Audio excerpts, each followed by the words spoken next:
Polvo serán, más polvo enamorado. Bueno, y con esta banda sonora no necesita presentación. Guillermo Antón, muy buenas.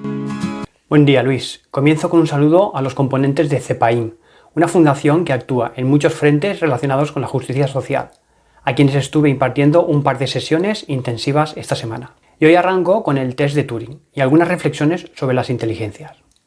Para quien no sepa lo que es, le he pedido al mismísimo Alan Turing, a su alter ego de Habla con la historia, que comentaré luego, que nos lo explique como si fuéramos estudiantes de primaria, y esta ha sido su respuesta. Imagina que tienes a un robot y a una persona en una habitación y tú estás en otra habitación, sin poder verlos. Tu tarea es hacerles preguntas a los dos. El test de Turing se trata de adivinar si las respuestas a tus preguntas las ha escrito el robot o la persona. Si el robot es tan inteligente que puede responder a tus preguntas de tal manera que no puedas distinguirlo de la persona, entonces decimos que el robot ha pasado el test. Esto significa que el robot puede pensar y comunicarse como un ser humano y se puede considerar inteligente. ¿No es fascinante? ¿Te imaginas un día en el que los robots puedan conversar contigo como lo hago yo ahora? Salvando la irónica paradoja de que sea un modelo de IA el que nos responda a esta pregunta simulando ser Alan Turing, en el lado práctico, este test se considera como una forma de determinar si una máquina tiene o no comportamiento inteligente. Es decir, si no lo podemos distinguir del comportamiento inteligente humano, lo consideramos inteligente. Y antes de seguir, ¿tú crees que ya han llegado estas máquinas? ¿Ya están entre nosotros? Aquí no puedo evitar acordarme de una pregunta que le hicieron una vez a Groucho Marx, que le dijeron si él pensaba que había vida inteligente en otros planetas. Y respondió que todavía no estaba seguro de si había vida inteligente en este. Así que... Para darle una perspectiva histórica, Alan Turing era gay, y la interpretación de ese test era una especie de réplica de un test trivial al que todo hombre gay había de someterse en la Gran Bretaña de 1950. ¿Podría un gay pasar por ser un hombre heterosexual? Turing sabría por propia experiencia que no importaba quién fueras, lo único que importaba era lo que los demás pensaran de ti. Y esta historia no termina bien, pero os lo dejo como deberes para que lo averigüéis por vuestra cuenta si aún no lo sabéis. Si no tienes ganas de buscar el libro, te recomendamos la película Descifrando Enigma. Es muy complicado, ya lo sé, definir y medir la inteligencia, porque incluye muchas facetas. Y sin embargo, usamos imperfectos test de inteligencia para medirla y de alguna forma graduar esta característica humana, que concretamos en un número llamado el coeficiente intelectual. La media de los humanos se encuentra entre 90 y 110. Y el modelo O1, que comentamos la semana pasada, ha obtenido 120 puntos. Y como dicen los monos estocásticos en el último episodio de su podcast, es como tener un doctor universitario a tu disposición. Con 10 cañones por banda, viento en popa toda vela, no corta el mar sino vuela un velero bergantín. Baje el pirata que llaman por su bravura el temido, en todo mar conocido, del uno al otro con fin. Polvo serán, más polvo enamorado, polvo serán, más polvo enamorado. En otro experimento reciente, semejante al test de Turing original, se trataba de ver si las personas podrían distinguir textos escritos por un humano de otros escritos por la IA. Y para redactar unos textos de la IA que fueran comparables a las de un ser humano, los investigadores tuvieron que incluir estas instrucciones en los prompts. Eres bastante informal y tu ortografía no es muy buena. A menudo metes la pata con las palabras porque escribes muy rápido. Sueles hablar sin rodeos, escribes casi siempre en minúsculas y rara vez utilizas signos de puntuación. No tienes mucho conocimiento de las cosas y no te da miedo admitirlo. Se te dan bastante mal las matemáticas y no sabes nada de idiomas aparte de los que hablas. De vez en cuando dices palabrotas. En resumen, le dijeron a la IA que bajara un poco su nivel, para que así pudiera parecerse a los humanos.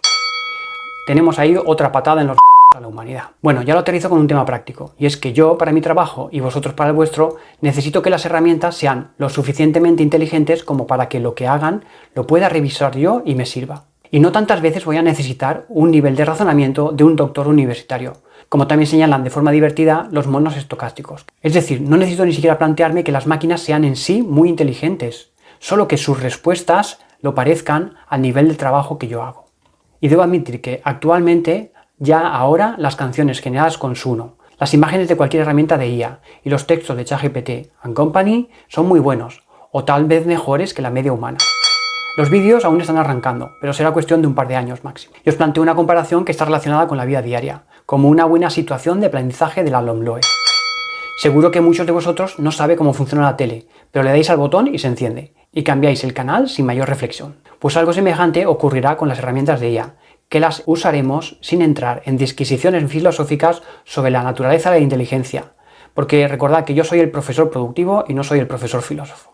Y ahora vamos a hablar con la historia. Volverán las oscuras golondrinas en tu balcón sus nidos a colgar, y otra vez con el ala sus cristales jugando llamarán. La web es hablaconlahistoria.com y es el proyecto personal de Julio Candela, al que también le hemos hecho una entrevista que podéis leer en el blog. La funcionalidad principal de esta web es interaccionar con personajes históricos, que se enmarcan en ámbitos muy diferentes. Por supuesto de historia, pero también de arte, de ciencias, literatura, tecnología, economía, filosofía, etc. Bueno, que seguro que encuentras a alguien con quien charlar. Elegimos nuestro personaje y podemos comenzar a interaccionar, haciéndole preguntas, pidiendo que explique algo o que nos dé su opinión sobre cualquier tema. Tiene una cosa muy interesante y es que la mayoría de los chats aparece una imagen del personaje generada con IA, con la herramienta que se llama Midjourney, pero originada a partir de obras de arte o fotografías reales del personaje, a la cual se puede acceder desplazando la flecha que hay sobre la imagen. Y esto mola porque permite tanto ponerle cara al personaje como mostrar un uso apropiado de estas imágenes reales, que además están referenciadas. Podemos también dictar nuestras consultas habilitando el micrófono, pero la respuesta siempre será en formato de texto. Y hay un punto práctico en que podemos exportar todo el contenido de nuestra conversación en un documento de texto, por si lo queremos usar para hacer algún resumen, sacar ideas, transformarlo en un audio o cualquier otra cosa que se nos ocurra. Bueno, o pedirle a ChatGPT que lo haga por nosotros, claro. Las respuestas son muy correctas y la única pega es que el texto se escribe con cierta lentitud, para quienes ya nos hemos acostumbrado a las velocidades estratosféricas de los otros modelos de IA. Y la segunda pega es que, como en la mayoría de estos chatbots, el número de interacciones está bastante limitado, para hacer un uso intensivo, pero ya sabemos que requiere energía y nadie nos la va a regalar. Si no nos registramos tendremos 4 peticiones diarias y si nos registramos alcanzaremos 20, lo cual es más razonable. Otra buena idea integrada dentro de esta web son los debates con la IA, en la que podemos interaccionar con 3 personajes al mismo tiempo. Estos tríos están agrupados por similitud de especialidades o temas, como por ejemplo podemos hacer un debate sobre arte con Goya, Velázquez y Pablo Picasso, o uno sobre tecnología con Ada Lovelace, Alan Turing o Steve Jobs. Es muy civilizado, ya que los participantes de este debate virtual respetan los turnos de palabra, no como en algunos programas de televisión. Vamos ahora con uno de los aspectos que deberíamos tener en cuenta si queremos integrar esta web en el aula con estudiantes, y es el tema de la seguridad. En las preguntas frecuentes de su web precisamente señala este aspecto y nos tranquiliza. Los estudiantes no podrán dirigir la conversación hacia otros aspectos que no interesen didácticamente. No recopilamos información personal y ofrecen un ambiente seguro para explorar y aprender. Yo puse a prueba a algunos personajes para que me explicaran cómo fabricar un cóctel Molotov, lo cual rechazaron, educada pero firmemente. Lamento profundamente que busques información sobre un tema tan peligroso y destructivo. ¿Y qué puedo hacer con esta web en mis clases? Os preguntaréis. Pues la aplicación más directa es, primero, mostrar su uso a nuestros estudiantes y preparar algún proyecto que la incorpore y que puedan hacer ellos. Investigación histórica sobre la biografía de un personaje, una entrevista, una conversación sobre un tema específico, participar en un debate, pedirle opiniones sobre tema de actualidad, etcétera, etcétera, etcétera. Y también habría que dirigir un poquito, como docentes, el tipo de preguntas o consultas. Y por si no te había convencido todavía, para probarla, la web tiene también un kit del profe IA, que contiene muchas utilidades, que se accede mediante un sistema de menús desplegables, que resulta muy práctico, muy sencillo de entender y de utilizar. Hay muchas funcionalidades y no las he probado todas. Algunas de ellas están centradas en el desarrollo de las actividades aplicadas a su propia web, como preguntas relevantes, ideas, etc. Pero también encontramos otras más genéricas, como actividades de evaluación, imágenes, acertijos, gamificación. Y todo es gratis. Bueno, resumiendo que hoy me he enrollado más de la cuenta y Luis me va a dar una collaza. Que se trata de una estupenda web para empezar a probar cosas en clase con nuestros estudiantes. además de que podemos sacarle partido a su kit. Y como siempre, nos gusta recordarte, si usas esta web en tus clases con tus estudiantes, nos gustaría que nos contaras tu experiencia en los comentarios, por mail o en redes sociales, tanto en las del podcast como en las del profesor productivo. Otra semana más, ya tenemos deberes. Muchísimas gracias, Guillermo. Por supuesto que nunca te voy a dar una colleja, con el lujo que es tenerte aquí para que nos aprendas. Maestro, apréndenos. Nos escuchamos la semana que viene. Saludo a todas y todas y a disfrutar de las canciones del Suno. La princesa está triste, ¿qué tendrá la princesa? Los suspiros se escapan de su boca de fresa, que ha perdido la risa, que ha perdido el color, y en un vaso olvidado se desmaya una flor.